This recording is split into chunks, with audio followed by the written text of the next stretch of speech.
I'm coming at you today with something that I was talking with Melissa about the other day, and she asked me to just share with you guys. I was going to apologize for the way I look, but then I was like, well, I just had chemo. This is just where God has me, so this is what you get, this loveliness right here.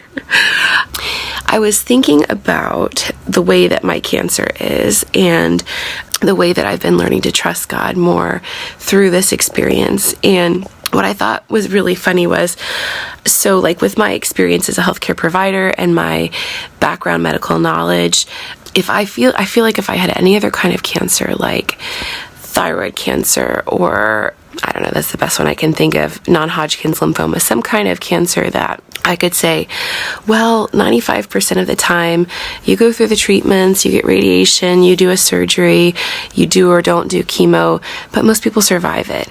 I feel like I could have sort of made a peg out of that. Okay, I have these statistics of how well it normally goes. That's one peg. And then another peg would be something like my own knowledge and ability to find the right doctors or to feel like I'm doing the right treatment. And another peg would be reassurances from stories that I've heard from other people where things have been really well. And then before you know it, I've got these pegs and I've created a stool for myself to sit on. And the stool is based on how I would think the future is going to go and the assurances that I have that are based on my own knowledge and my own abilities. And what I feel like God has done with this cancer that I have, which doesn't give me any of those things, the promise of good statistics, good stories, personal knowledge about it, doctors that know about it that aren't hard to get to. And he's sort of just, not in a mean way, but just kind of gently knocked out all of those pegs so that my stool doesn't stand anymore. He's given me the gift of not even allowing me to have a stool of my own creation, which I think he knows that I would want to sit on.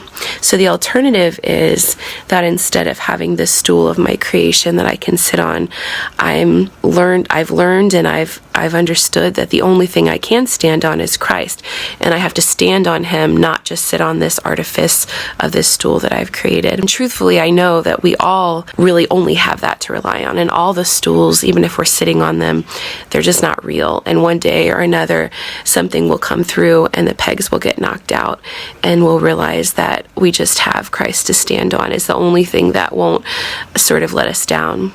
The other thing about the stool I was thinking of was the stool, which is made up of all the things that I can do, all the things that I know, all the things that I can put my hope in. The stool is an idol in a way which points to the God of self-determination and security and comfort and a false peace, not a real peace that would be grounded in Christ and his determination in my life and a complete trust in whatever he has planned for me, but a false peace that's in things that just can't have any power or pan out a certain outcome, which may or may not be promised, but in my head I would think it was promised based on some statistics that I had read or some likelihood that I would make it out a certain way. So the stool has been knocked out and I'm standing on Christ alone. That's it.